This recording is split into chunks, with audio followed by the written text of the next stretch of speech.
fois que Jésus était entré à Jérusalem, et pendant qu'il descendait sur les dos d'un anon, les petits linanès, dans cette grande entrée triomphale, les gens étaient en train de chanter Hosanna, béni soit celui qui vient au nom du Seigneur. Tout le monde était dans la joie. Et je pense que c'est la même chose ce soir. Alléluia.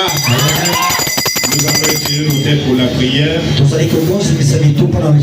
Nous bénissons ton Saint-Nom, Seigneur Dieu Tout-Puissant, pour ton amour, ta grâce et ta miséricorde, au travers desquels tu nous as gardés. Tu as voulu que ce soir nous puissions revenir ici, dans cet auditoire, pour communier autour de ta parole et pour t'adorer comme tes enfants viennent de le faire.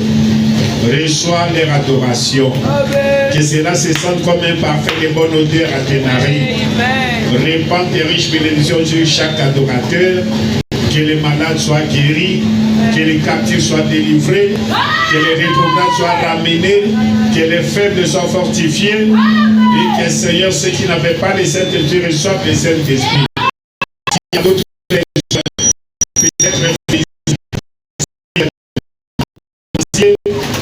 que Jéhovah Jireh accorde cela au nom de Jésus-Christ. Nous demandons à ce que ta présence soit ici dans cet hangar et que Père, tu puisses nous oindre d'une manière spéciale pour que nous puissions parler de toi et que ce Père ne puisse pas rentrer tel qu'il est et qu'il ne puisse pas rentrer tel qu'il est venu. Mais que Seigneur, chacun de nous reçoive quelque chose qui va l'aider à être plus près de toi et à marcher selon ta volonté. Bénis notre pasteur, bénis Seigneur Dieu son foyer, bénis ses collaborateurs et bénis chaque membre des tabernacles de vainqueurs. Laisse que tu sois avec nous dans ce petit moment que nous allons passer ensemble autour de ta parole. Dans le nom précieux de notre Seigneur et Sauveur Jésus-Christ, nous avons ainsi prié. Amen. Acclamons votre effort, nous parlons de la place sans plus tarder. Nous allons d'abord ouvrir la Bible et dans le livre de Lévitique. Chapitre 23, versets 34 à 36.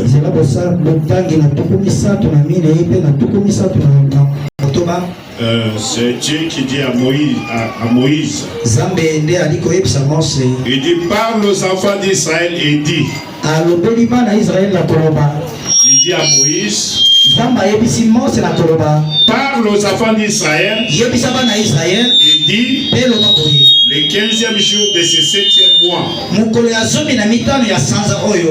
ce sera la fête des tabernacles en l'honneur de l'Éternel. Pendant 7 jours. Le premier jour, il y aura une seule convocation. Vous ne ferez aucune œuvre servile. Pendant 7 jours, vous offrirez à l'Éternel des sacrifices consumés par le feu. Le 8e jour, vous aurez une seule convocation et vous offrirez à l'Éternel des sacrifices consumés par le feu. Ce sera une assemblée solennelle. Vous ne ferez aucune œuvre servile. Que Dieu bénisse la lecture.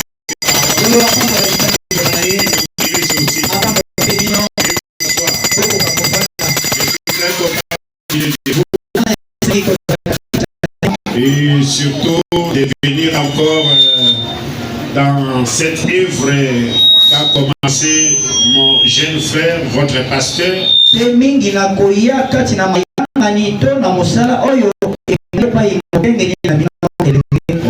Donc c'est mon mon jeune frère, oui, je peux dire aussi mon fils. Parce qu'il a commencé son ministère sous nos yeux. Et c'était sous nos conseils aussi. Quand je me suis connu avec son pasteur Eric, et qu'il était en train de l'encadrer, donc on était ensemble. C'est un brave homme. Non, il est un brave homme maintenant. Et il aime Dieu. Il aime les servir. Voilà pourquoi, quand j'ai reçu son invitation, je lui ai dit pas de problème. Je vais participer dans ces assises. Et nous viendrons communier autour de la parole.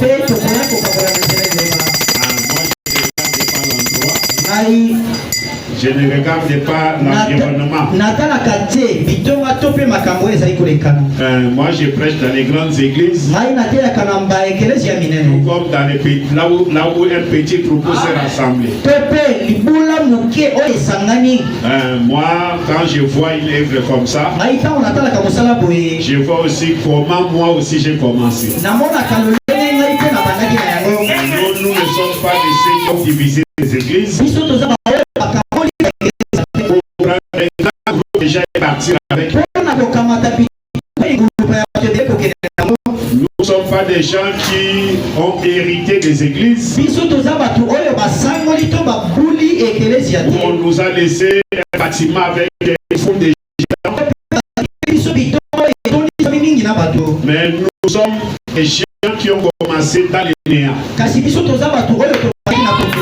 Comme votre pasteur. C'est ça comment commencer l'église. On commence par là où 2 ou 3 se sont réunis au nom de Jésus. Jésus a promis qu'il sera au milieu de ces gens.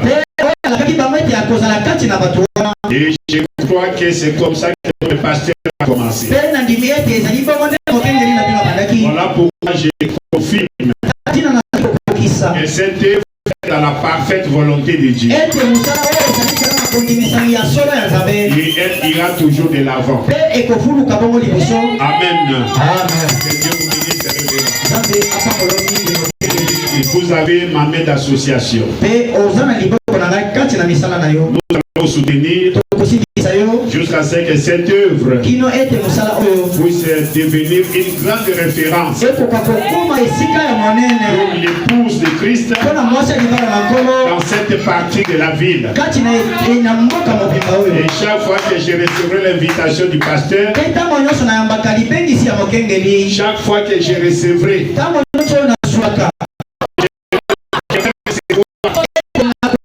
chaque fois que je vais recevoir son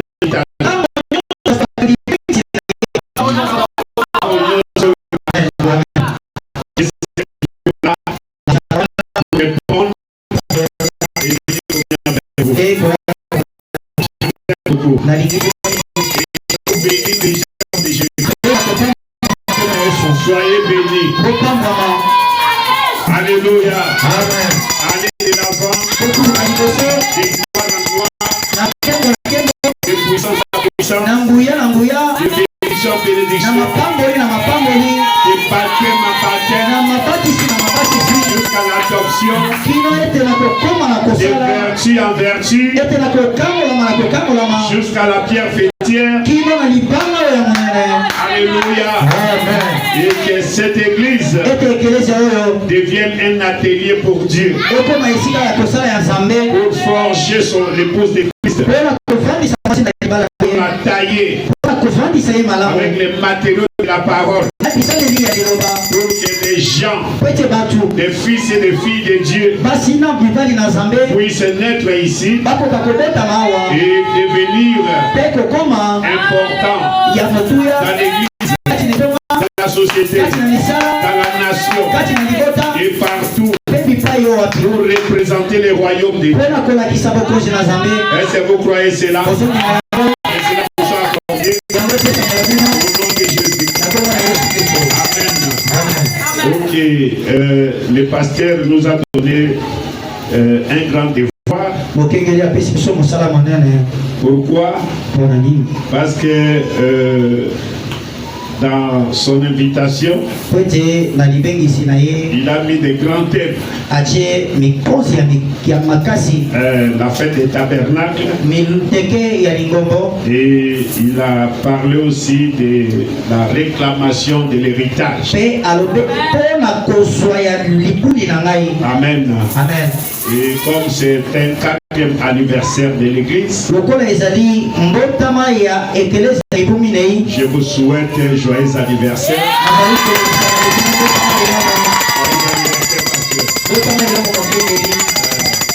Un enfant de 4 ans a déjà marché, il est en forme.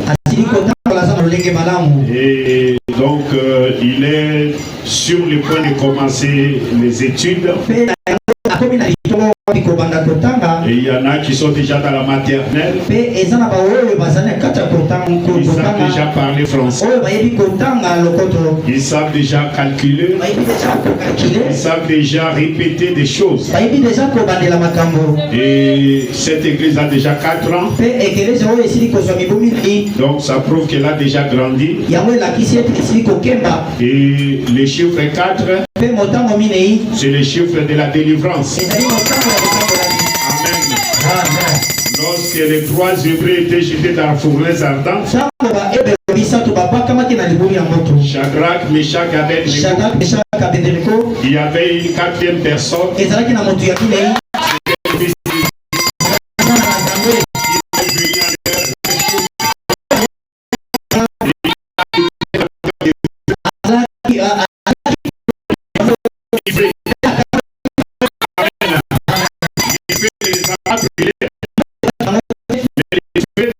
Les liens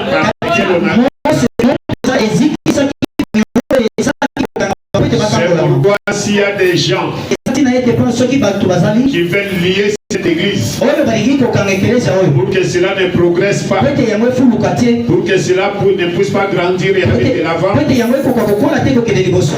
4e personne, le Seigneur Jésus-Christ, il est présent. Il avait promis que partout sera prêché ce message. Sa présence sera là pour confirmer ce message. Là aussi est le prodige. Jésus est le même hier, aujourd'hui, éternellement. Et je crois qu'il est ici pour consommer tous ces liens, afin que le tabernacle des vainqueurs soit libre et qu'elle puisse. Est-ce que vous croyez cela? Vous croyez que c'est la délivrance des vainqueurs? Alléluia. Amen. Alors, je vais parler d'un sujet que j'ai intitulé la grande convocation. C'est un sujet d'enseignement. Mais nous sommes ici entre nous. C'est une jeune église. Il n'y aura pas moyen qu'on puisse parler des choses un peu plus profondes. On va parler des choses pour que cela puisse aider les uns les autres. Et surtout les nouveaux. Dans des telles rencontres, il faut inviter beaucoup de gens. Les gens peuvent accepter le message. Pendant les telles rencontres. Est-ce que vous comprenez? Même si vous ne l'avez pas fait aujourd'hui, les jours qui restent là, invitez beaucoup de gens. Vos voisins, les familles, vos amis et connaissances. Lancez-leur des invitations pour qu'ils viennent écouter le message. Amen. Qui est notre Dieu, qu'ils connaissent le prophète, le message de l'air. puissent comprendre qu'aujourd'hui, Dieu a envoyé un prophète avec un message. Amen. Amen.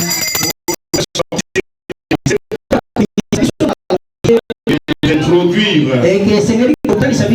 dans un nouvel âge qui est l'âge de l'épouse. L'âge où nous sommes préparés à la disparition. Amen. Invité à dire afin d'écouter ces messages. Amen. Alors, nous allons parler de la grande convocation. Nous avons lu dans Lévitique 23 qui parlait aux enfants d'Israël par l'entremise de Moïse. Moïse a dit, le 15e jour de ce 7e mois, la fête des tabernacles en l'honneur de l'Éternel pendant 7 jours.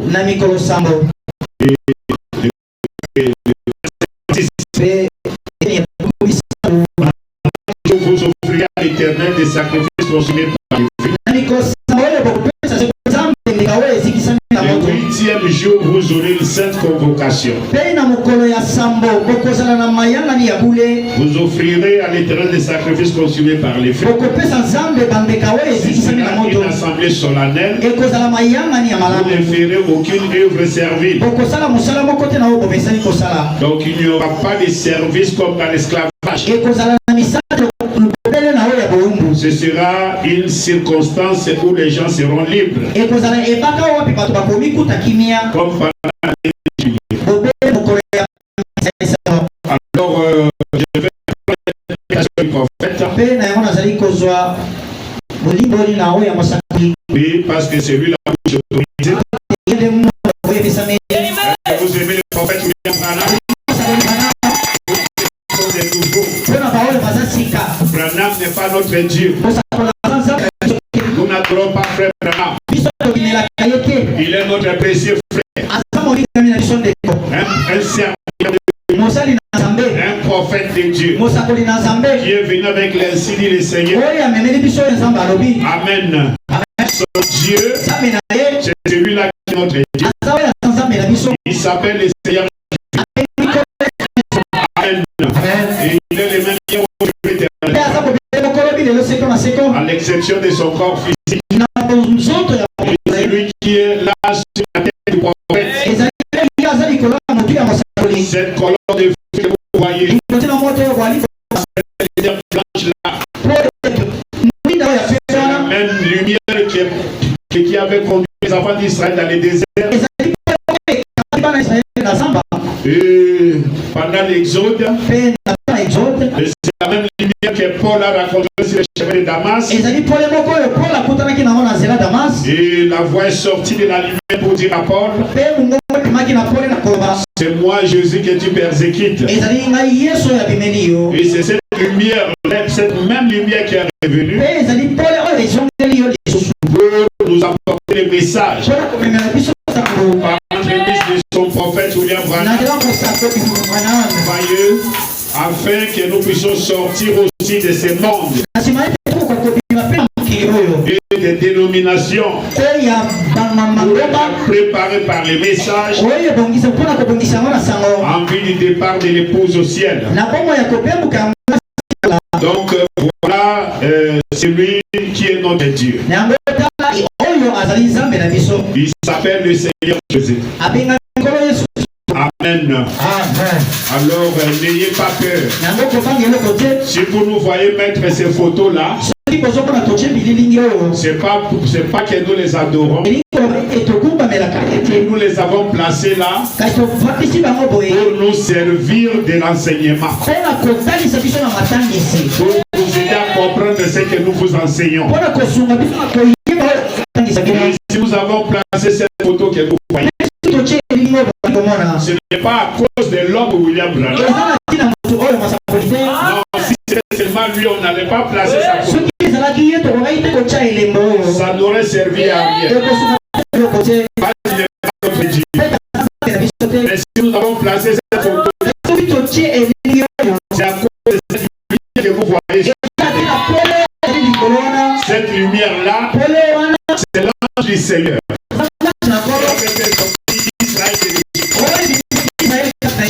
Comme je venais de le dire. Amen. C'est lui qui est revenu pour nous apporter ces messages. Et comme l'ange n'utilise pas les soleils, il n'utilise pas la lune, il n'utilise pas les arbres. Dans son plan de la rédemption, Dieu utilise toujours l'homme pour apporter sa parole. L'homme est l'agent de Dieu. L'homme est la veste de Dieu. L'homme est le tabernacle de Dieu. L'homme est le voile de Dieu. L'homme est le trône de Dieu. C'est là où Dieu habite pour acheter les autres. Voilà pourquoi, quand il est descendu, il a trouvé un homme sur la terre. Un homme préparé d'avance. Selon la prophétie. Malachie 4. Vous voyez, il était né comme un bébé. Et quelques minutes après, cette colonne de feu venir entrer dans la cabane pour saluer les trônes qu'il va utiliser. Et pendant que cet enfant grandissait, cette lumière lui apparaissait. À l'âge de 3 ans, la lumière lui a donné des visions. Et des visions qui s'accomplissaient. À l'âge de 7 ans, il a commencé à lui parler. Ne suis jamais ton corps. Avec toi. Et quand il est devenu grand, pendant qu'il baptisait la rivière, à la 17e personne, il est venu et lui a parlé, en lui donnant la commission, lui disant, comme j'ai envoyé Jean-Baptiste pour préparer ma première venue, je t'envoie aussi avec un message pour préparer ma seconde venue. Et celui que l'ange lui a donné cette commission, cet ange-là n'est plus reparti au ciel. Frère Branham dit, cet ange-là, depuis qu'il m'a donné la commission, là-bas à la rivière, jusqu'au là, c'était en 1933, quand la commission était donnée. Et en 1964, pendant qu'il était dévoilé, voyez au paragraphe 362, il a dit, depuis qu'il m'a donné la commission, j'ai tenu la chose cachée à mon cœur. Voilà Christ. Voilà. Non, voilà Christ. La même colonne de feu qui interprète la parole. Alléluia. Donc depuis que l'ange est descendu pour lui donner la commission, il n'est plus reparti au ciel.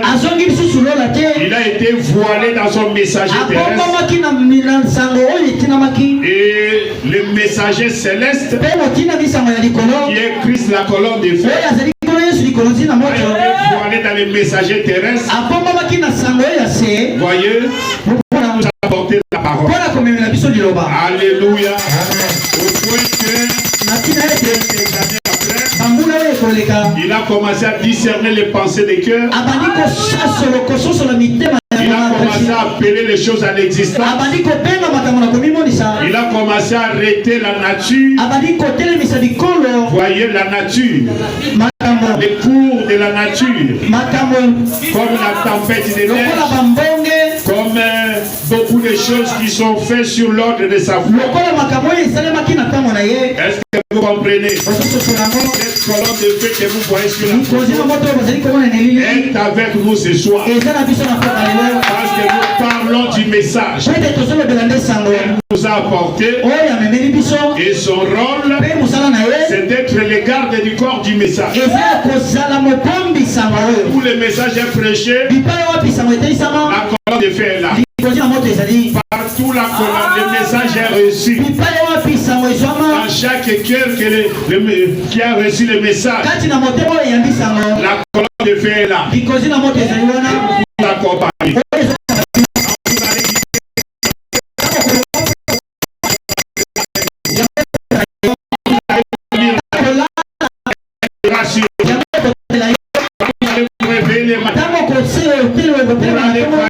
occupation va vous précéder. Baliser les pas tomber dans les pièges. Amen. C'est quoi ce message? La protection il y a la sécurité dans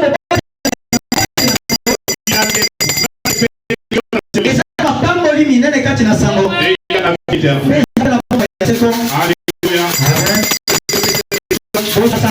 Et vous serez bénis.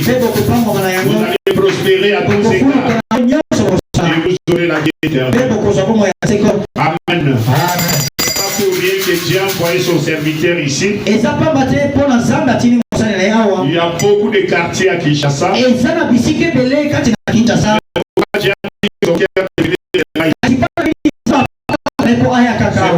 Je savais qu'il y a des séances prédestinées. Ces quartiers, dans cette commune, pour venir recevoir les messages et recevoir en même temps la vie éternelle. Ne voyez pas que c'est un hasard.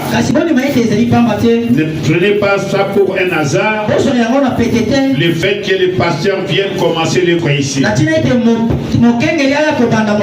pas venu chercher l'argent. L'argent n'est pas ici dans cette église. Voyez, pour chercher l'argent, il devrait rester là-bas au Kassai. Pour chercher, pour creuser la terre, chercher les diamants. Pour chercher les minéraux là-bas. Mais s'il est venu ici, c'est Dieu qui l'a envoyé pour sauver les âmes. Amen. Alors, soyez sûrs que si Dieu vous conduit à venir ici, vous recevrez la vie éternelle. Amen. Alors, je vais lire quelque chose ici. Si je continue à parler comme ça, on ne va pas entrer dans notre message. Alors, le pasteur a intitulé notre rencontre, notre anniversaire ici, la fête des tabernacles. Or, Israël avait 7 fêtes. Dieu avait donné à Israël 7 fêtes. 7 fêtes. Donc, il y en avait 7. Et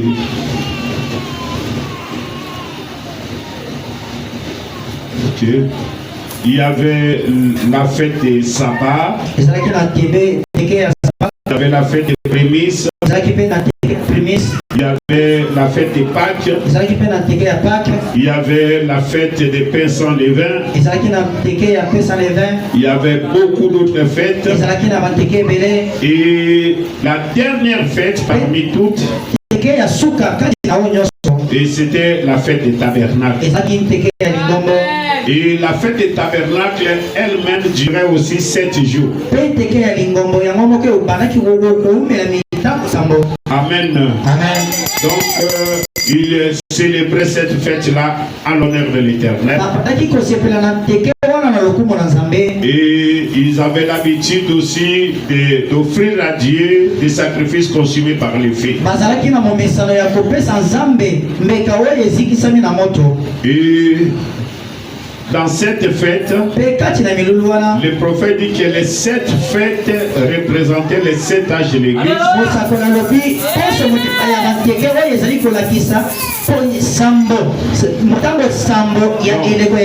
Les 7 fêtes d'Israël.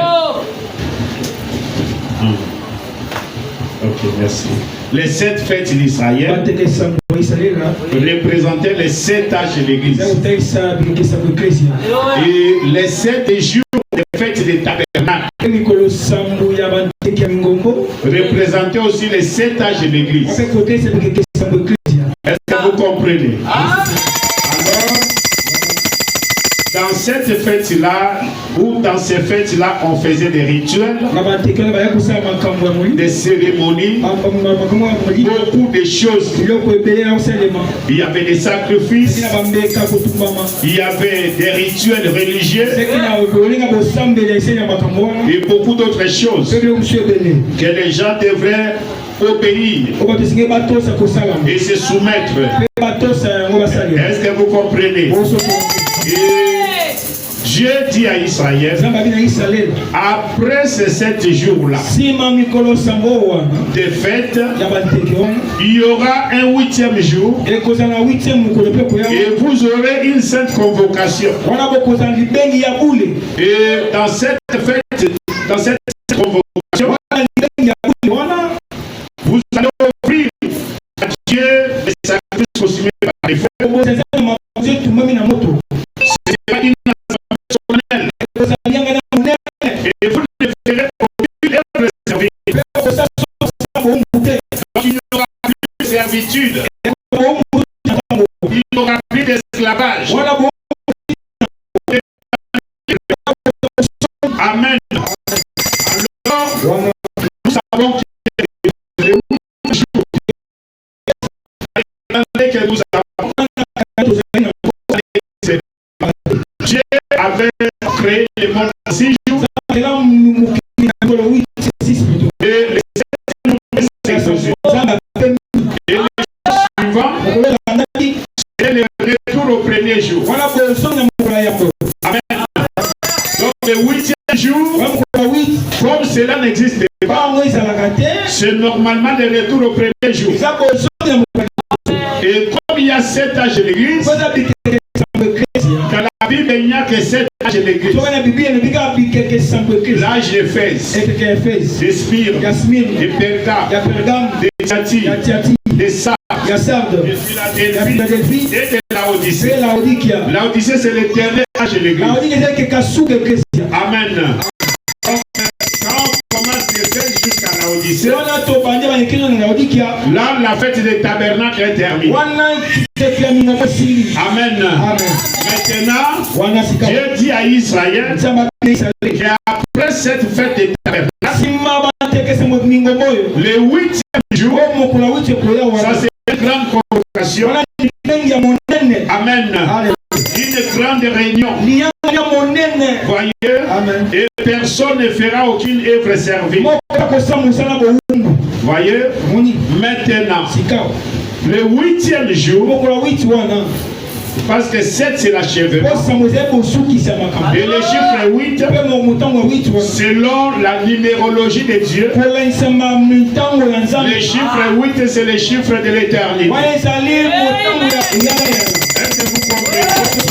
Dans le chiffre 8, c'est le chiffre 0 qui est renversé. Est-ce que vous comprenez? Vous prenez 8. C'est comme ça. Il n'y a pas de joint. Et quand vous renversez ça, ça devient 0. Prenez seulement une élastique. Est-ce que quelqu'un a une élastique là-bas? Ok, donnez-moi. Que Dieu vous bénisse. Ça c'est quel chiffre? 0. Maintenant quand on renverse chiffre 8. Donc le chiffre 0, le chiffre 8, c'est le chiffre 0 qui est renversé, qui est plié au milieu. Et ça c'est l'éternité. 8 c'est l'éternité. Et 0 aussi c'est l'éternité. Frère dit que l'éternité c'est comme un anneau. Comme l'anneau que vous voyez. C'est ça l'éternité. Voyez, elle n'a pas de joint. Parce que ça n'a pas de commencement ni fin de jour. C'est ça l'éternité. Est-ce que vous comprenez? Alors, après le chiffre 7, c'est le chiffre 8, le chiffre de l'éternité.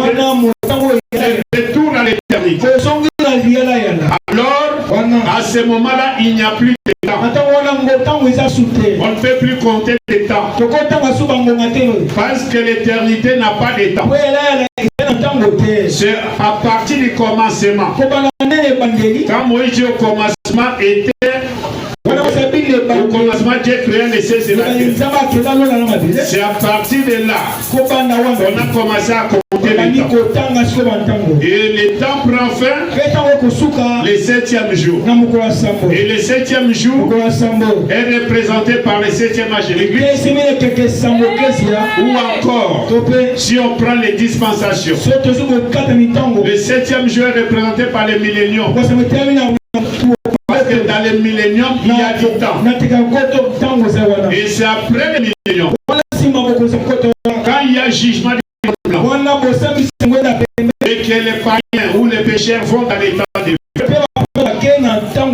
c'est alors que les saints vont entrer maintenant dans l'éternité. Et là-bas, il n'y aura plus de temps. Et quand le prophète dit que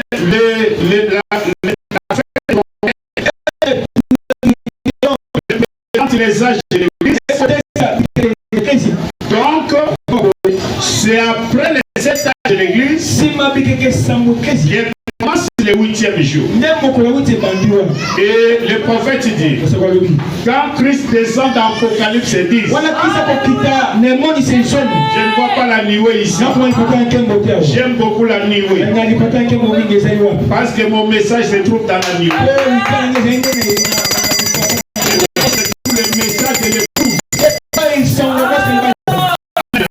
Le message de l'épouse, c'est le 7e jour, c'est les 7 tonnerres. Et on a dit que la nuée, ce sont les tonnerres qui ont été photographiés. Amen. Donc, les 7 tonnerres, c'est ça le message de l'épouse. Voyez, le 7e jour, c'est ça le message de l'épouse. Apocalypse 10, c'est ça le message de l'épouse. Et quand l'ange puissant descend d'Apocalypse et qu'il met un pied sur la terre et l'autre sur la mer, un pied sur la terre représente l'homme. Parce que l'homme est composé de 16 éléments chimiques. L'homme a été tiré de la terre. Donc quand vous écoutez terre, la terre représente l'homme. Parce que l'Apocalypse et c'est ce qui a été interprété.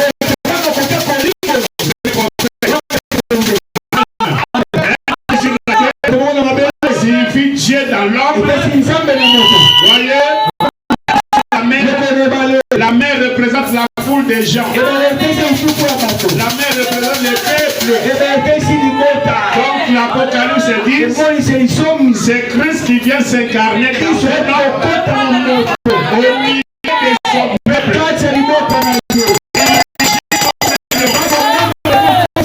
Frère dit, les tonnerres ont grondé sur la terre. Et la terre, c'est toujours là.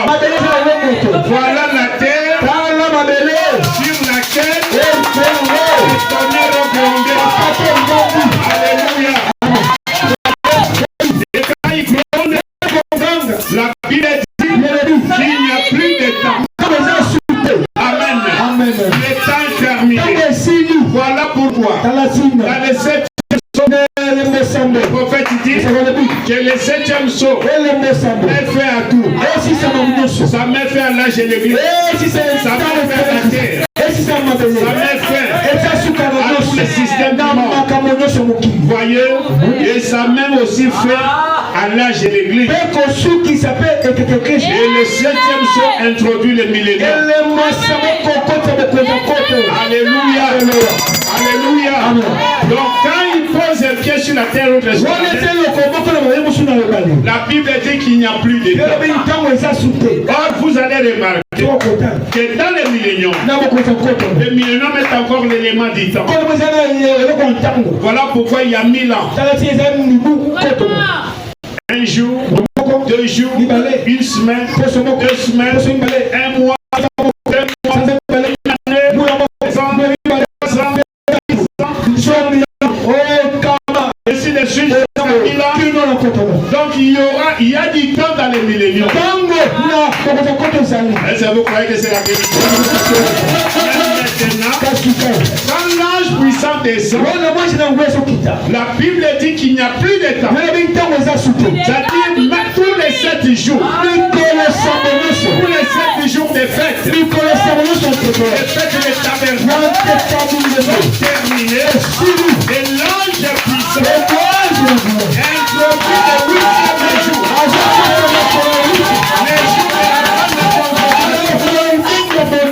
Donc l'ange puissant vient nous faire sortir des âges de l'église. Parce qu'il met fin au temps des fêtes des tabernacles.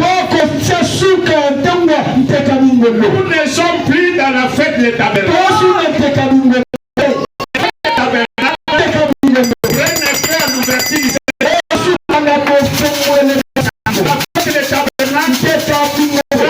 Lorsqu'Apocalypse 10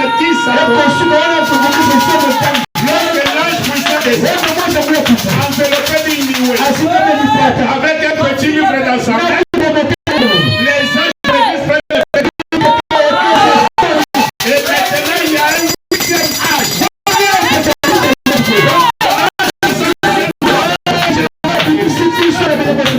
Il nous a dit un 8e âge. Qui est l'âge de l'époux? Qui est l'âge de la famille du Seigneur?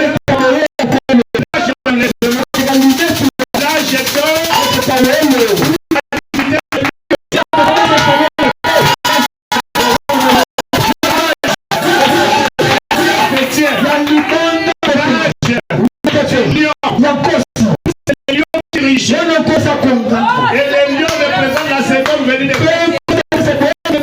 Voilà l'âge dans lequel nous vivons. Un 8e âge qui est le retour à l'éternité. Est-ce que vous comprenez? Il n'y a plus de servitude. C'est la liberté.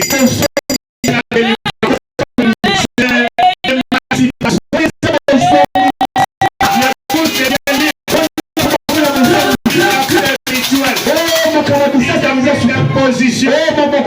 Même la prédication change. Il n'y a plus question de cesser de mentir. Cesser de verser. Là, nous les aux gens qui sont encore dans les âges de l'église. Dans les églises de réveil. Chez eux, là-bas, ici, il n'y a pas question de l'air. Si vous venez ici, on prend seulement le message. La promesse accomplie. Le mystère révélé. On commence à vous prêcher. On commence à vous enseigner. Vous écoutez votre propre identification. Vous croyez que vous n'êtes pas un péché. Vous avez été fils et filles de Dieu. A été écrit dans le livre de vie de l'Alliance. Vous aviez même pris à ces messages à la forêt. Dieu a immolé l'agneau et il a écrit vos noms. Il s'est servi du sang de l'agneau comme de l'encre pour écrire votre nom. De vie de l'agneau. Une encre aucun décolorant ne peut effacer. Aucune eau de javel ne peut effacer. Ce qui est écrit est écrit. Votre nom a déjà été écrit. Personne ne peut l'effacer. Pas même votre tante. Pas même votre oncle. Quand vous haïssez. Quand vous chasse de la maison. Vous êtes de vous supporter. Votre nom était déclaré. Vous avez la vie éternelle. Et frère Branham dit, quand Jésus est venu pour racheter la famille d'Adam, il n'a pas racheté tout le monde. Jésus n'était pas mort pour nous. Il est mort uniquement pour ceux dont les noms étaient écrits dans les livres de vie. Pour faire leur expiation. Et quand il est mort, il est ressuscité. Il est allé intercéder pour notre Yora. Il n'a pas aussi intercédé pour tout le monde. Il a intercédé seulement pour ceux-là. Il était écrit dans les livres de vie. Et pour qui il était mort, il a intercédé pour eux. Et non seulement l'intercession, mais il est allé aussi comme un architecte et constructeur. Il y avait une cité qu'Abraham cherchait. Une ville que Dieu avait promise à Abraham. Voyez, qui va lui donner un héritage. Et Abraham, il a cherché cette ville. Il ne l'a pas trouvée. Voyez, et il est parti se reposer. Et quand le prophète est venu, il a dit, vous savez pourquoi Abraham n'a pas trouvé cette ville?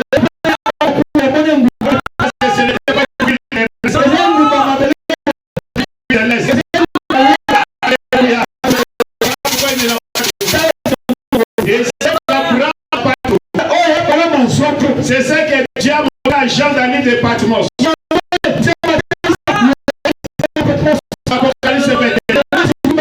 Jean a vu une ville descendre la Jérusalem céleste. Descendre d'ici. Non comme une ville géographique. Mais cette ville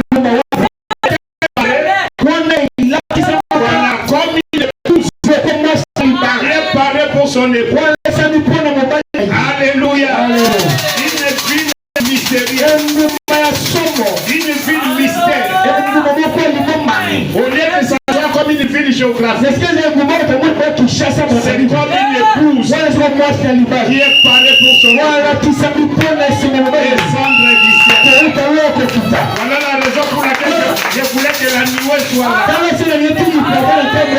Parce que si la nuée était là, vous allez comprendre que dans la nuée, il n'y a pas seulement Jésus qui est là. Vous aussi, vous êtes là.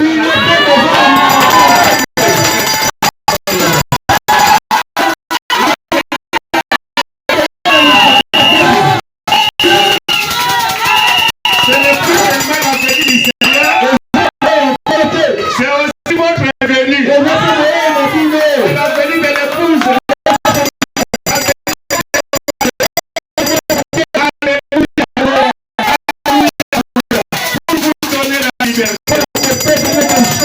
Alléluia.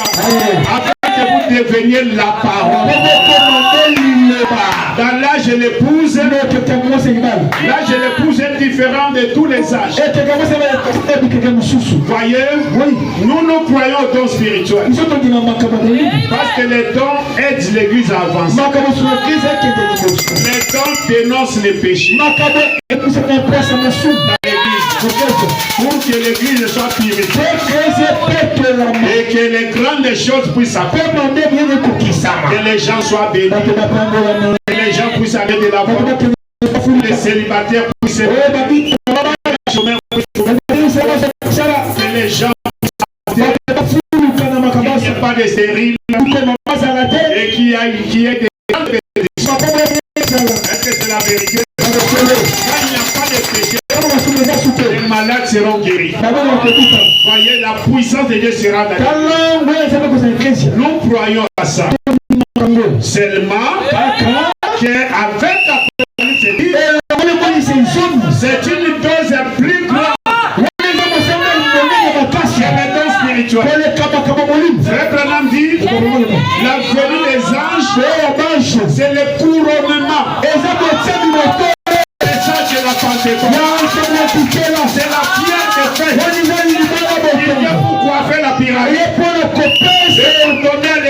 puissance de l'enlèvement pour l'élever de cette terre.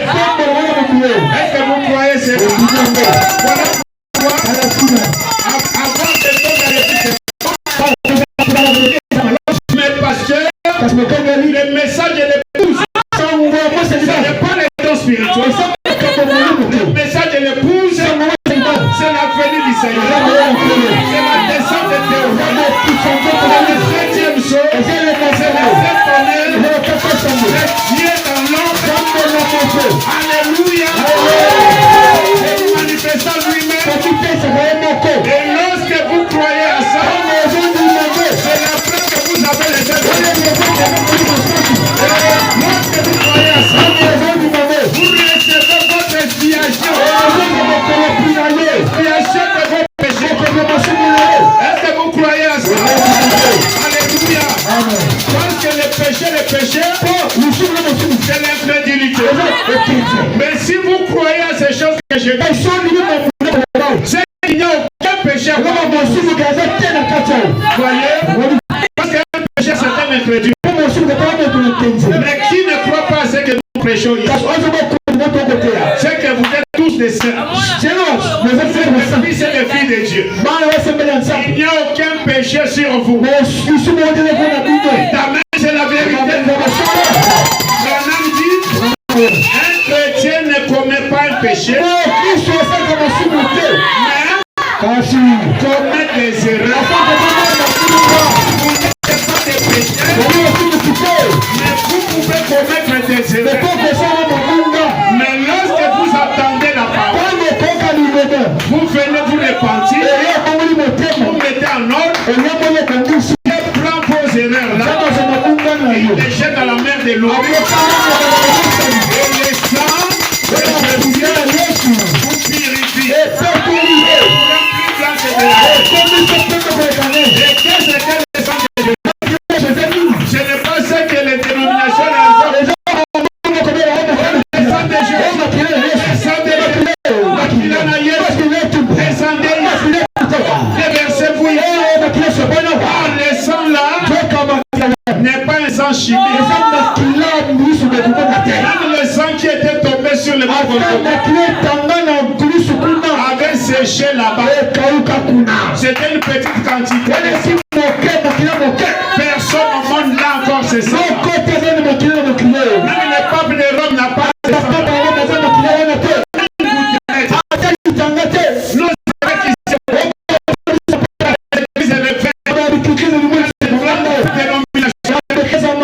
Aucun évêque n'a le sang de Jésus qui avait coulé il y a plus de 2 ans.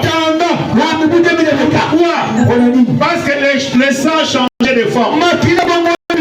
Le sang n'est plus le sang chimique, mais le sang est devenu la parole. Le sang, c'est le message de Dieu. Amen. C'est comme je le dis souvent chez moi là-bas, dans la commune de Kinshasa, chez moi au tabernacle égyptien. Lorsque nous étions dans l'église catholique et qu'on célébrait la messe, voyez, il y a un moment où le prêtre va célébrer, les servants sont à ses côtés. Maintenant, il va tenir quelque chose comme la queue de cheval, un genre de brosse. Et il y aura de l'eau là-bas dans une cuve qui est appelée de l'eau bénite. Or, c'est de l'eau maudite.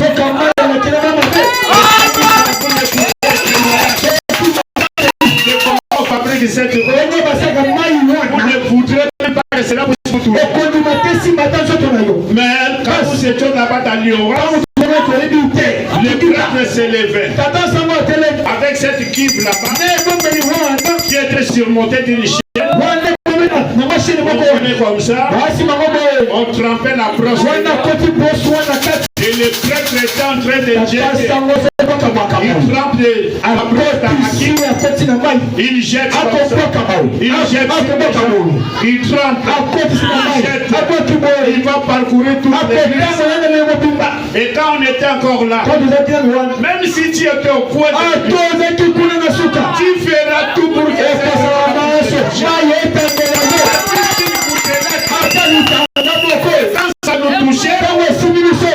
chantait sous la pluie. Et qu'est-ce qu'on chantait dans la colonne?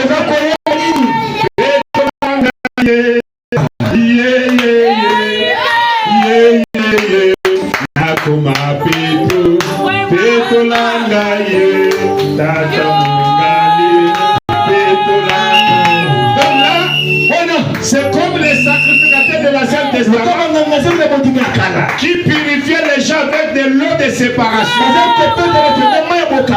Et cette eau bénite là est le type, l'antitype de l'eau de séparation. C'est or, quand nous sommes venus dans le message, nous avons compris que c'est le fait que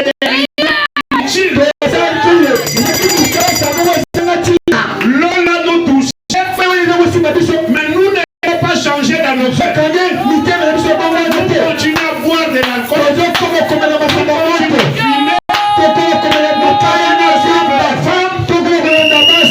Que cette eau appelée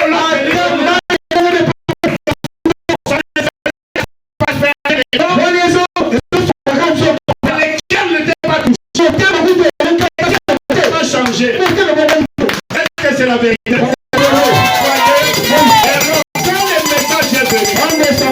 Oh, merci Seigneur pour la vérité, frère. On ne peut pas laisser de l'autre côté. On dit ils l'ont fait. Ils ont dit notre président. Si tu n'étais pas vous ne seriez pas ici. Ici aussi, nous reposons.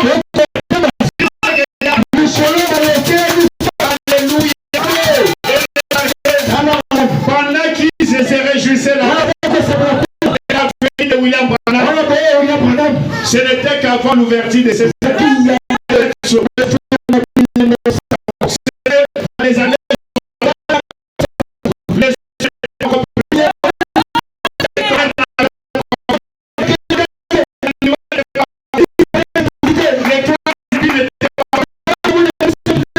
avec la portion qu'ils ont reçue. Les messages de préparation.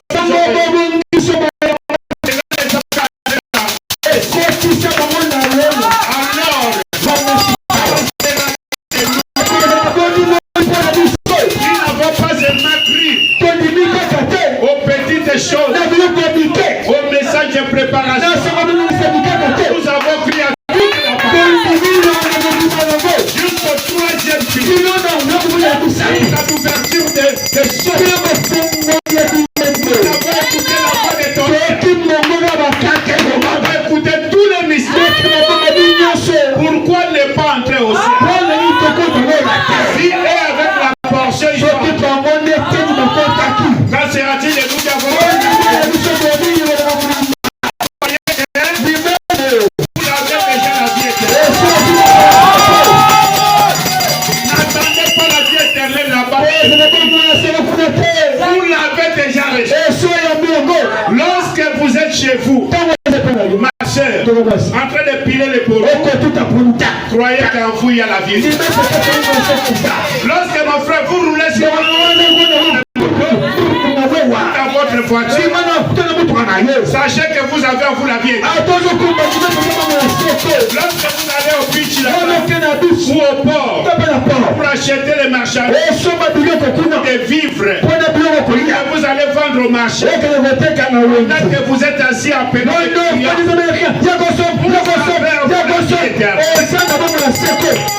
regardez pas vos faiblesses.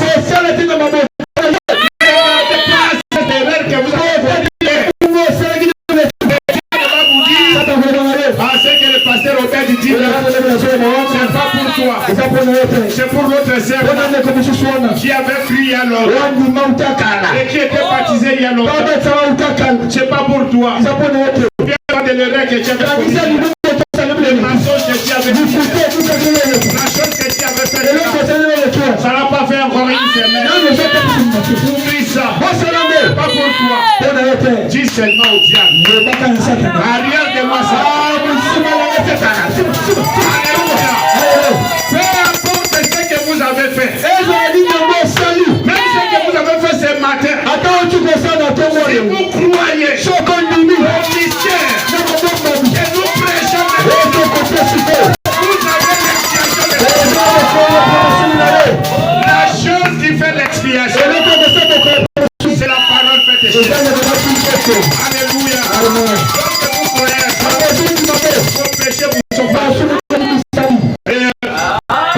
je parle avec l'onction de Dieu sur moi. Recevez la vie éternelle. Recevez le pardon de vos péchés. Recevez toutes les bénédictions dont vous avez besoin. Que ce soit des bénédictions physiques, matérielles, financières, spirituelles. Recevez cela. Ayez beaucoup d'argent. Commencez à investir. Alléluia. Allez en Chine. Allez à Dubaï. Allez en Turquie. Allez en France. Allez en Angola. Allez à Brazzaville. Allez là où vous voulez. Jetez les marchandises. Venez investir ici au Père. Faites de grands dépôts. Des magasins d'habillement. Dépôts de motos. Dépôts de voitures. Importez les voitures cash là-bas. Et soutenez la coche. Alléluia. Amen, amen. Ayez beaucoup d'argent. Alléluia. Soyez prospères. Prospère l'état de vous. Que ceux qui n'ont pas d'enfants reçoivent. Que les célibataires puissent se marier. Amen. Amen. Que ceux qui reçoivent les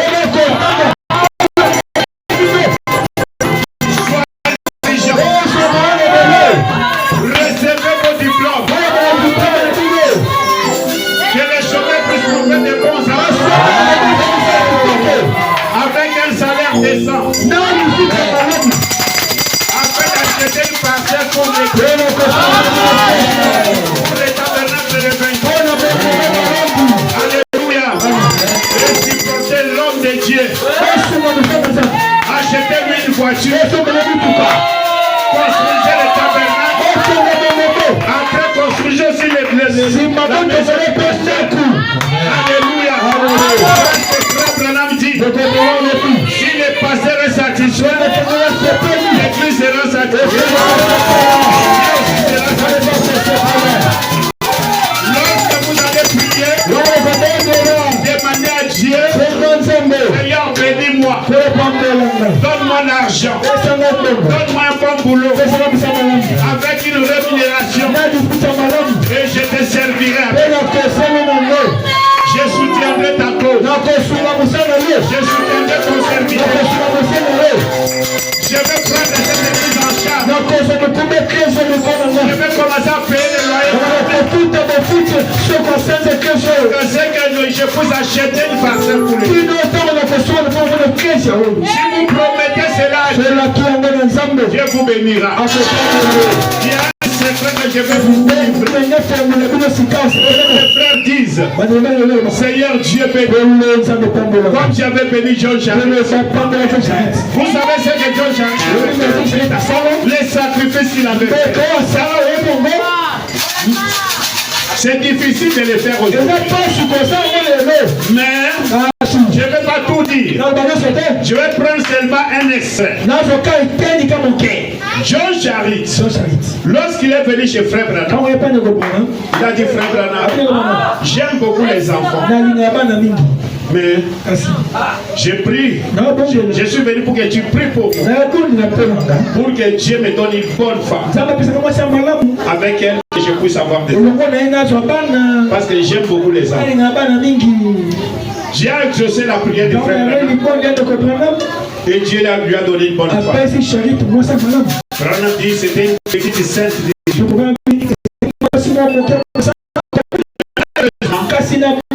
Cette femme-là était stérile. Mais John voulait avoir une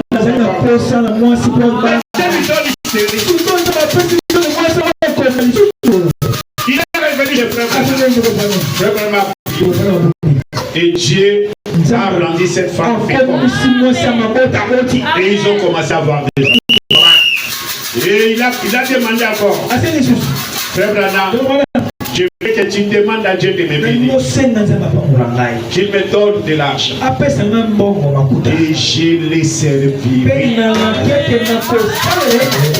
Alléluia. Il a promis de servir Dieu avec son argent.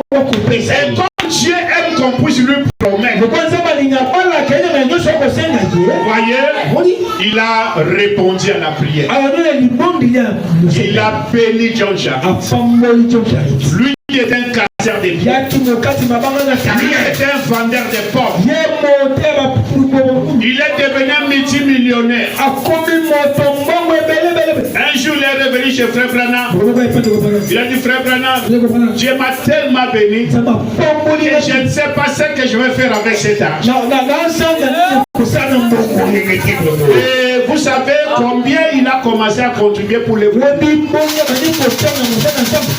Branham dit, il a commencé à contribuer un montant de 3 à 4 millions. 3 à 4 millions de dollars. C'est millions de dollars. 3 à 4 millions de dollars. Lorsque vous prenez 4 millions de dollars, vous verrez que ça va donner une affaire de 333, c'est 3 à l'infini. Donc plus de 300 dollars par mois. Dans ces 300 000 dollars, pas 300 000 dollars par mois, dans lesquels il y a les dîmes, il y a l'offrande d'amour, il y a l'offrande d'action de grâce, il y a beaucoup de choses dans ces 300 000. Toi, avec, même pour payer 10 dollars, tu n'arrives pas. Mais quand tu auras beaucoup d'argent, comment pour faire sortir même 1000 dollars? Est-ce que tu sauras?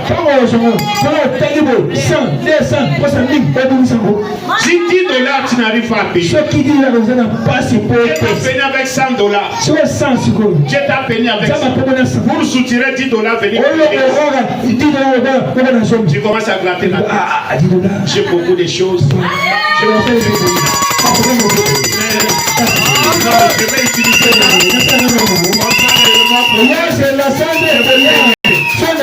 si tu n'arrives pas à payer les 10 dollars, sache que si tu empruntes, tu n'arrives pas à payer.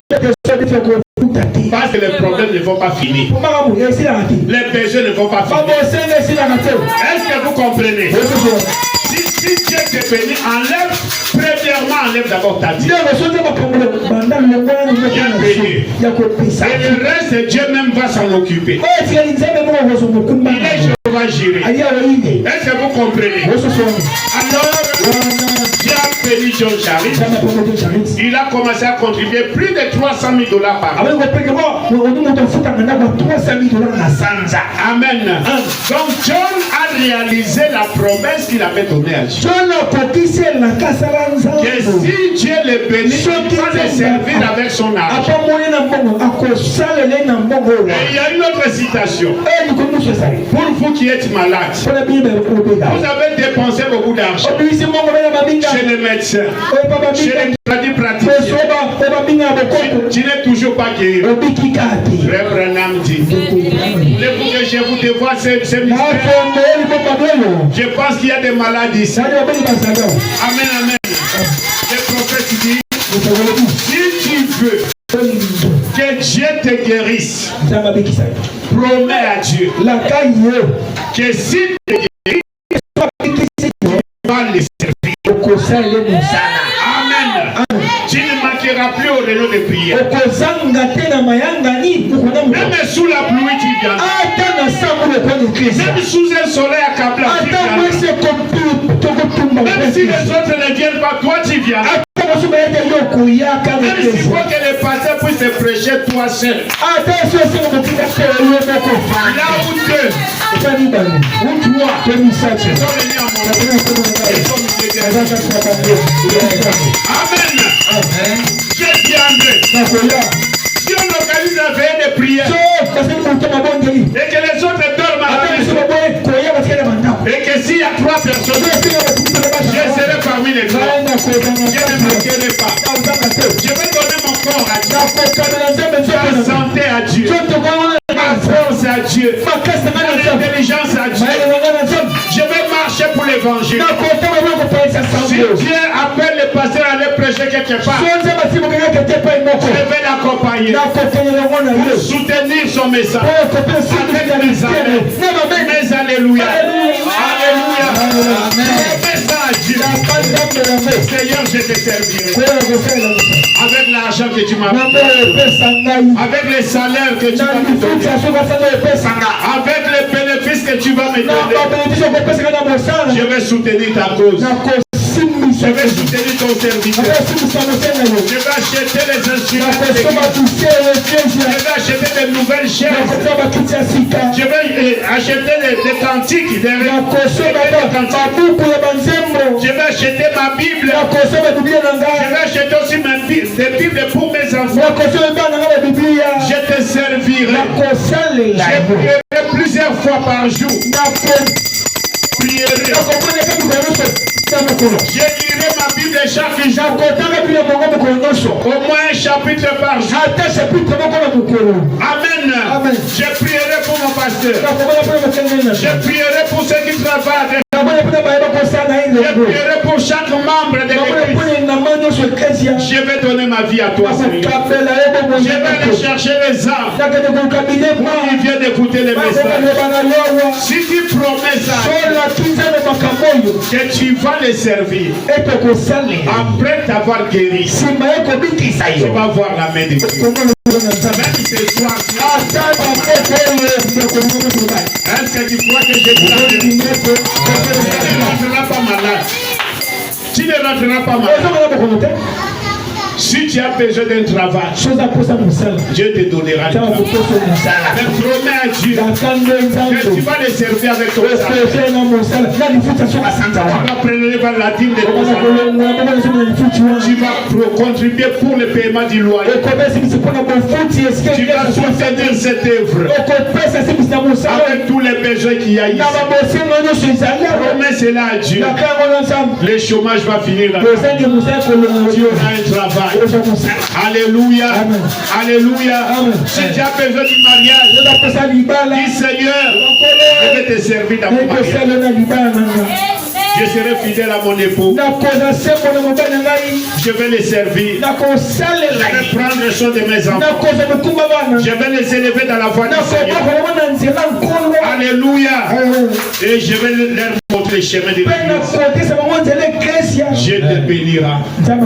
Il va te donner un bon mariage, des beaux enfants, et les moyens de les éduquer. Alléluia. Toutes les bénédictions de Dieu sont sous condition.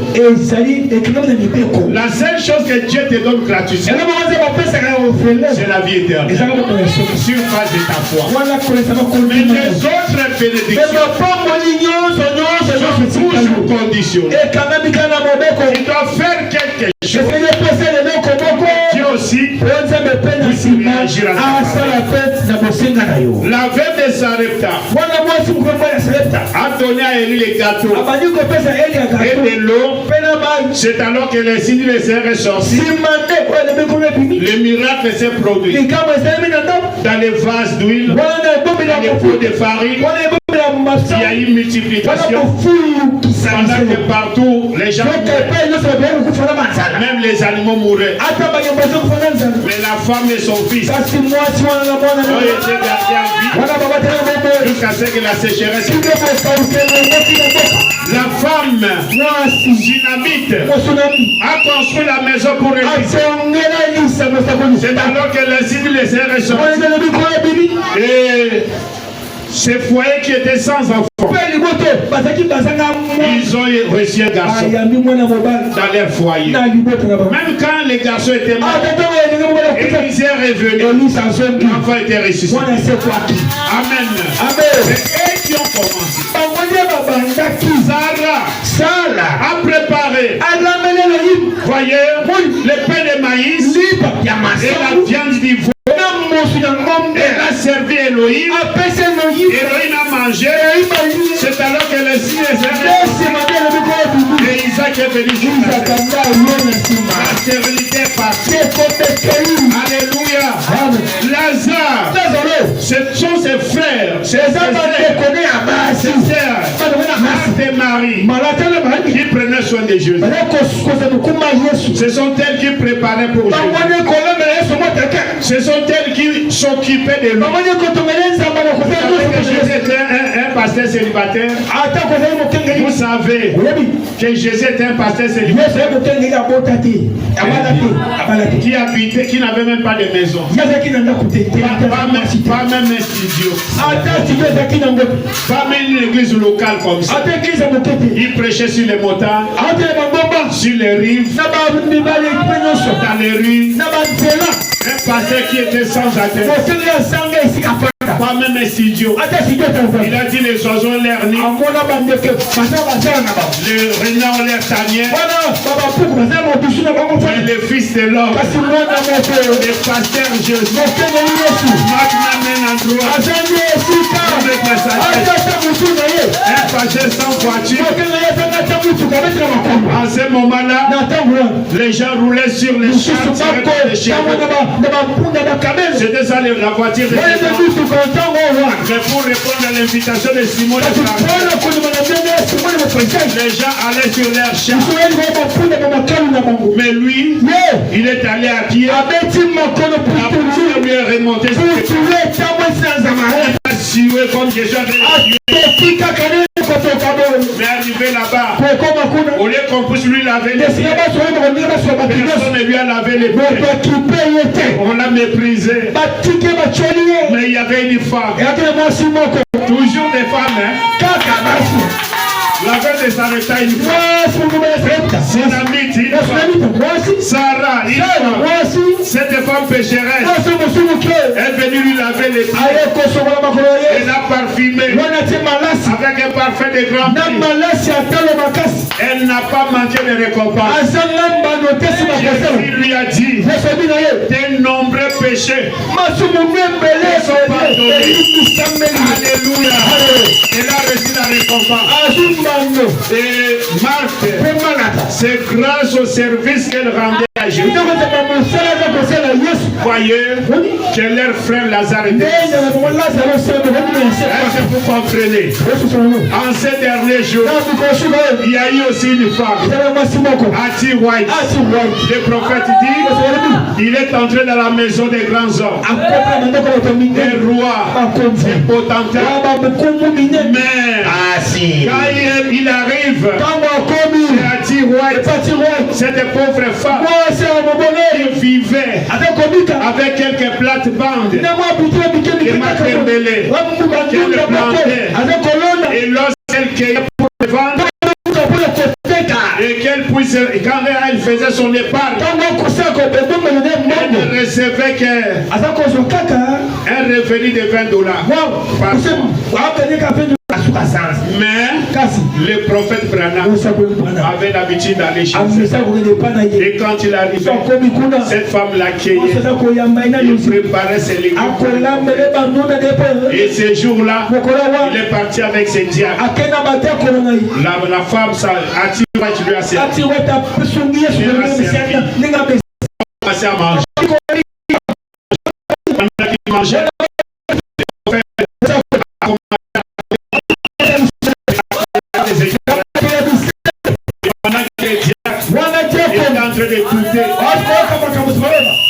la femme là a dit frère Branham, comme c'est toi qui l'es fait, alors je crois mot à mot ce que tu dis, c'est la vérité.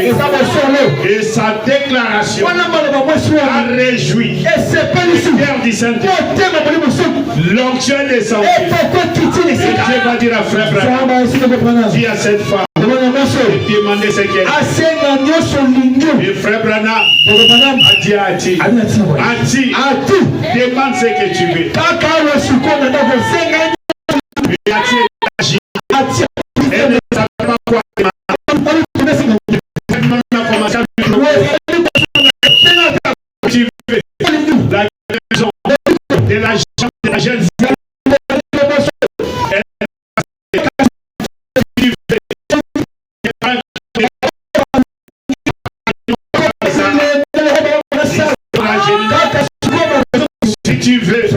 Et toi qui es pauvre, tu peux avoir 10 000 $.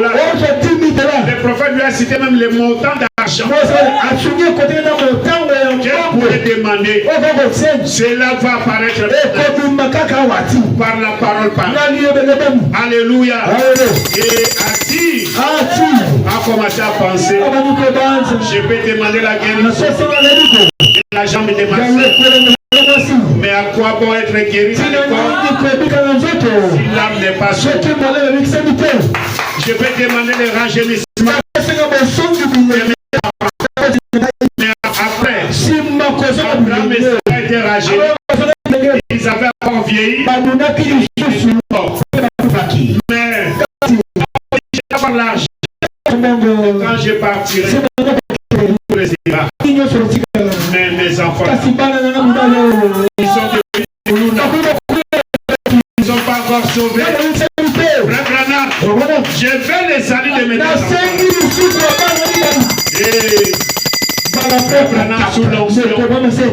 Il dit, Ati, je te donne les saluts de tes enfants. Et directement, l'onction a saisi cette personne. Ils sont tombés par terre. Ils ont commencé à culbiter et à prier la grâce. Et sur place là, ils étaient baptisés du Seigneur. Ils ont reçu la vie éternelle. Et plus tard, ils sont devenus des serviteurs de Dieu. Alléluia. Amen. Pendant que je parle là, la même onction qui était dans la maison d'Ati est ici. Est-ce que vous avez promis que vous allez servir après qu'il vous ait guéri, après qu'il vous ait donné du travail, après vous avoir donné de l'argent, faire de grands investissements? Est-ce que vous avez promis à Dieu que vous allez les servir, qu'il vous donne un bon mariage et qu'il vous donne des enfants? Vous allez les élever dans la voie du Seigneur. Est-ce que vous allez les promettre? Vous allez les promettre. Alors, si vous allez les faire, maintenant mes frères et sœurs, je pense que je suis en train de chuter maintenant pour prier pour vous. Alléluia. Est-ce que vous êtes prêts? Remarquez, nous sommes dans la grande convocation. Les âges de l'église sont passés. Les sept fêtes des tabernacles sont passées. Nous sommes dans le 8e jour. Le retour à l'éternité. C'est le moment de la délivrance. C'est le moment de la liberté. C'est le moment du grand jubilé. L'esclavage est fini. Alléluia. Et tout ce qu'on nous imposait, c'est terminé. Maintenant, que chacun puisse reconnaître sa position. Nous avons parlé du prophète. Nous avons parlé de Dieu dans l'homme. Dieu dans un homme. Et l'histoire ne s'est pas limitée avec frère Branham. Quand Apocalypse disait à toi, l'ange puissant qui descend, enveloppé d'une nuée, c'est Christ. L'Apocalypse 10, verset 1. Nous avons Christ là-bas. Au verset 7, nous avons le 7e ange. Qui reçoit les livres. Amen. Qui est l'héritage. L'héritage. Et au verset 8, il y a Jean là-bas. Et frère Branham dit, Jean représente l'église tout entière. Amen, amen. Jean me représente. Jean représente les pasteurs. Nous avons avalé les livres et nous devons prophétiser. Notre manière de prophétiser prophétiser. C'est en nous tenant ici et après les richesses sont et quand vous venez recevoir, écoutez cette prédication, ces enseignements, vous êtes aussi en train d'avaler les livres. Vous allez aussi prophétiser à votre époque. Et en prophétisant, vous prophétisez par votre manière de vivre, par votre témoignage, par la vie que vous menez, par les services que vous rendez à votre époque, par la manière dont vous vivez avec votre voisin. Vous êtes en train de prophétiser à travers la parole faite chair. Est-ce que je me fais comprendre? Amen. Maintenant, mes frères et sœurs, l'héritage, je vais finir avec ça. Parce que nous devons réclamer notre héritage. Notre héritage nous a été ravi quand Adam était tombé. Est-ce que c'est la vérité? Nous avons reçu la vie éternelle, la juridiction sur toute la terre, l'autorité, le pouvoir, la juridiction, et ainsi de suite, la bonne santé, toutes les bénédictions comme notre héritage. Mais quand Adam a chuté, nous avons perdu notre héritage. Et Christ est venu payer le prix sur la croix, le prix de la chute, du péché qu'Adam avait commis. Et Adam tomba, nous a représenté tous dans cette chute. Christ a payé le prix. Voyez, ensuite il est allé intercéder pendant les 7 âges de l'église, pendant à peu près 2000 ans. Mais lorsque les cieux se sont ouverts, lorsque les 7e sont brisés, Christ, notre parent rédempteur, est descendu dessus avec les livres qu'Adam avait mis. Il est venu les remettre à la famille d'Adam. Et comme nous étions tombés par représentation, nous devrions aussi être restaurés par la représentation.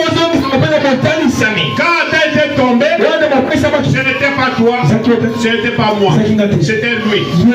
Mais Dieu va nous attribuer à nous tous. Alléluia. Et nous avons accepté que nous sommes des péchés, d'iniquité. N'est-ce pas? Maintenant, lorsque le temps de la restauration arrive, au lieu que tous nous puissions aller sur la montagne du soleil couchant, Dieu a pris seulement l'un d'entre nous, la personne de William Branham. Il l'a amené sur la montagne. Et pendant que l'ange puissant descendait avec le petit livre, il a trouvé notre précieux frère. Alléluia. Notre représentant dans la restauration, il a trouvé sur la montagne. Il lui a remis les livres. Et Branham a reçu les livres. Il a été investi de l'autorité. Alléluia. C'était le titre de propriété de notre héritage. Quand on avait perdu, cela a été restauré à moi. Le titre de propriété. Pour faire encore de l'homme les dieux de la terre, les maîtres suprêmes. Alléluia. Voilà pourquoi, lorsque le prophète a reçu ce livre-là, il pouvait agir comme les premiers Adam. Il pouvait agir comme Jésus. Il a arrêté la tempête de neige. Il a appelé les écureuils à l'existence. Voyez, Bissende. Amen. Et qu'est-ce qu'il a fait? Il a parlé. La tumeur de Méda a disparu. Il a parlé. Les petits poissons est devenu à la vie. Il a parlé. Et les frelons se sont arrêtés. Alléluia. Allez pour prêcher la parole. Un taureau meurtrier lui est apparu. Il lui a parlé. Le taureau a cédé les chair. Amen. Amen. La parole parle. La parole créatrice, l'autorité, le pouvoir, la divinité est venue dans l'homme. Il a commencé à parler comme Dieu, à agir comme Dieu, à créer comme Dieu. Amen.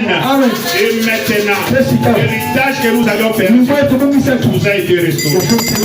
Mais laissez pas vous dire que l'histoire ne s'est pas limitée avec Trèfle. Parce que l'Apocalypse dit il y a 3 grands personnages. Il y a Christ l'ange puissant, il y a le 7e ange William Branham, et il y a Jean qui nous représente. Arrêtez la musique là-bas. Amen, amen. Alléluia. Je sais que je dois arrêter, mais l'esprit des prophètes est soumis aux prophètes. Alléluia. Quand vous avez un don, attendez que l'autre puisse cesser, qu'il puisse arrêter. Amen. Je vais arrêter. Jean va vers l'ange, prends le petit livre, avale et va aussi prophétiser. Jean c'est moi, Jean c'est mon pasteur, Jean c'est toi. Alléluia. Nous sommes appelés à avaler les livres et à les prophétiser. Amen. Et ce livre là c'est toi. Ce n'est pas un livre littéraire. C'est la parole, c'est la divinité, c'est l'autorité, c'est la puissance. Amen. C'est les signes de propriété qui est revenu à l'ouverture du 7e jour pour entrer dans nos cœurs afin que nous soyons des Adams restaurés.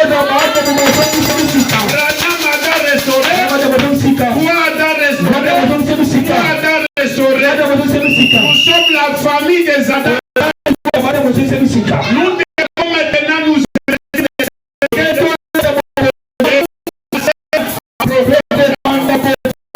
commencer à prophétiser, commencer à créer.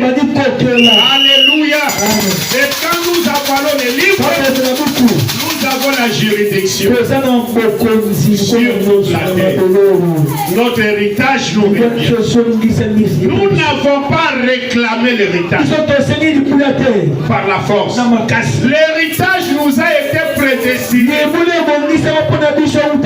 Nous l'avions perdu à cause du péché. Mais aujourd'hui, l'ange puissant est revenu avec les livres. Il nous a remis les livres, les certificats d'enregistrement. Quand il y a ça dans ta main, automatiquement la parcelle t'appartient. Personne ne peut te déguerpir. Est-ce que je dis la vérité? Et quand vous avez les livres, le message, la divinité, la colonne des fleurs, la nuée des gloires, lorsque vous avez ça, automatiquement l'héritage vous revient. Amen. Tel que vous êtes là, vous êtes les héritiers de Dieu. Et tout ce que Dieu possède. Mais vous vivez seulement dans l'ignorance. Il faut qu'on puisse vous conscientiser. Et vous puissiez maintenant appliquer la foi pour matérialiser cette héritage. Vous avez l'héritage depuis que vous avez reçu le Saint-Esprit. Dites Amen. Est-ce que c'est la vérité? Vous avez déjà l'héritage. Maintenant reconnaissez que vous avez ça. Maintenant commencez à vous comporter comme quelqu'un dont le papa est riche. Il ne le savait pas. Il vient de le savoir. Et comment il va faire? On ne va plus lui dire allez, demande la richesse. Il est déjà riche. Tout ce que le papa appartient. Il va commencer seulement à se comporter. Il va seulement changer de comportement. Dès la Zara riche, papa ne va pas sa millionnaire. Il va seulement changer de comportement. Est-ce que je dis la vérité? Changer de comportement. Vous êtes déjà des riches. Vous êtes déjà des héritiers. Les héritiers de la terre et de tout ce qui est dedans. L'argent c'est pauvre, le diamant c'est pauvre, l'or, les coltans, le pétrole, tout vous appartient. Amen. Appliquez seulement la foi. Commencez à demander ce dont vous avez. Si c'est la guérison, si c'est l'argent, si c'est la maison, la parcelle, la voiture, demandez cela. La vie éternelle, Dieu vous l'a déjà fait. C'est pourquoi vous croyez à cette les royaumes et le reste. C'est la parole.